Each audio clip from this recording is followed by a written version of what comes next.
From Wish TV and the All Indiana Podcast Network, this is the Business, Equity, and Opportunities Podcast with Scott Sander. Welcome to the Business, Equity, and Opportunities Podcast. I'm Scott Sander. On this episode, experts caution that common fears can keep a business owner from finding success. Fear of failure in particular often gets in their way. Leadership coach ANDREA LIEBROSS has tips on how to embrace that fear.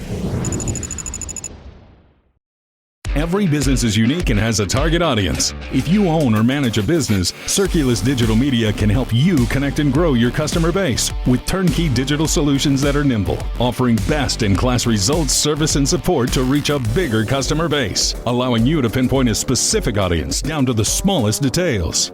Get outside the city, the state, span the globe. Put Circulus Digital Media to work for you.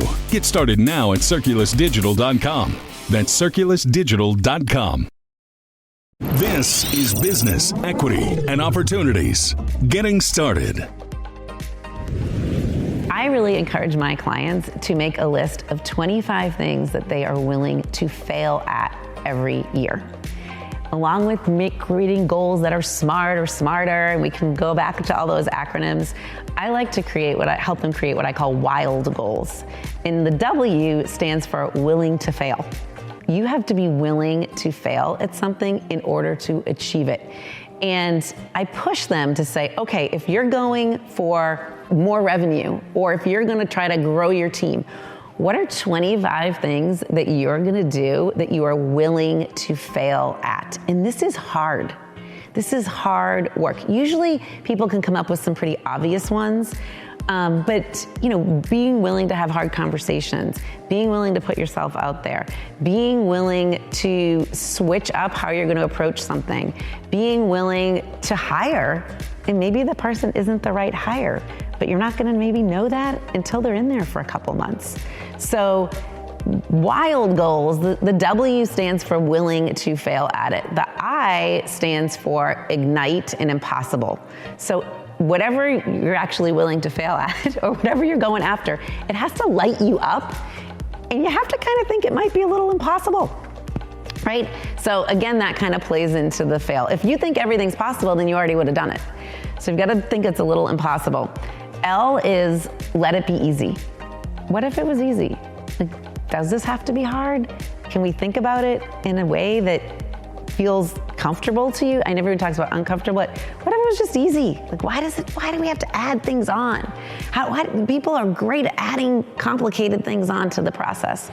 So that's L. And then D stands for do it for fun.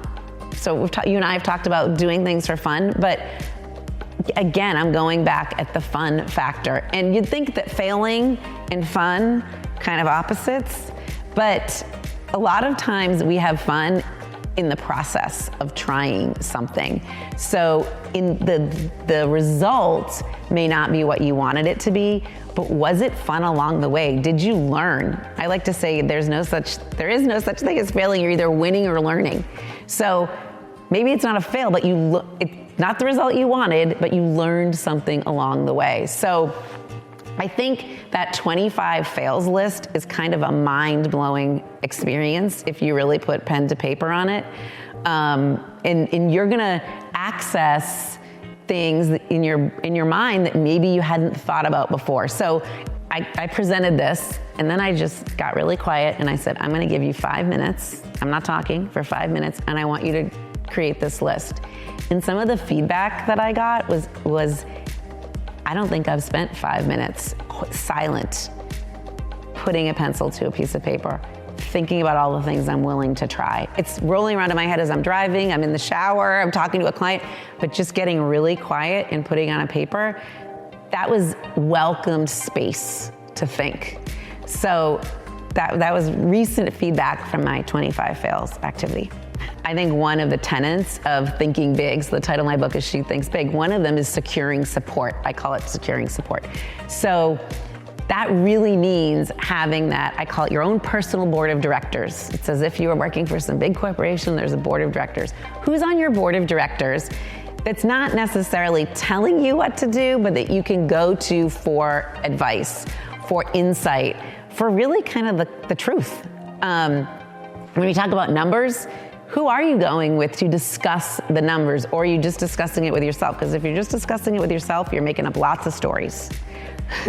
Lots of stories, lots of, good stories and bad stories, right? So it is extremely important to have this network of people, and it's almost like you need someone to talk about numbers with.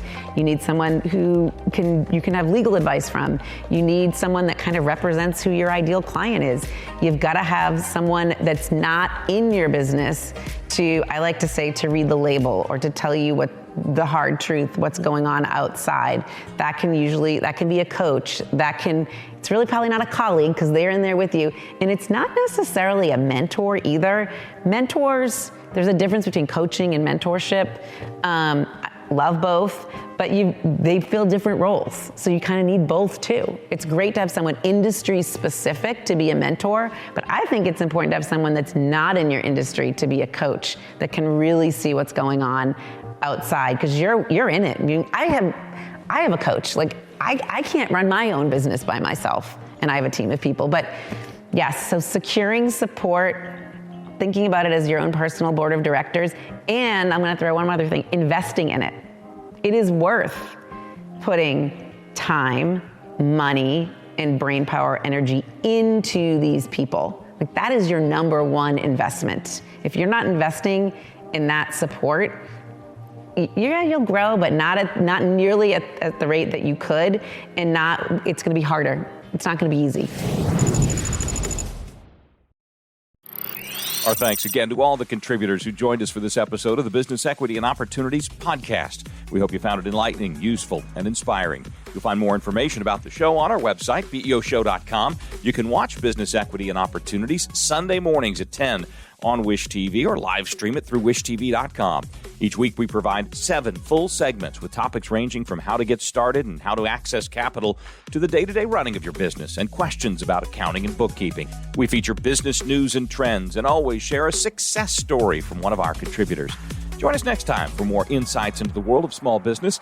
Be sure to sign up for our Business Equity and Opportunities newsletter to get even more valuable, up-to-date information. And if you have any questions or you'd like to be part of our show, please email us. The address is beo@wishtv.com.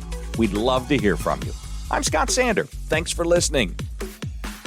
Watch the Business Equity and Opportunity Show on Wish TV and access all of our content and share it on demand anytime at BEOshow.com. You can find more podcasts from Wish TV on the All Indiana Podcast Network at allindianapodcastnetwork.com.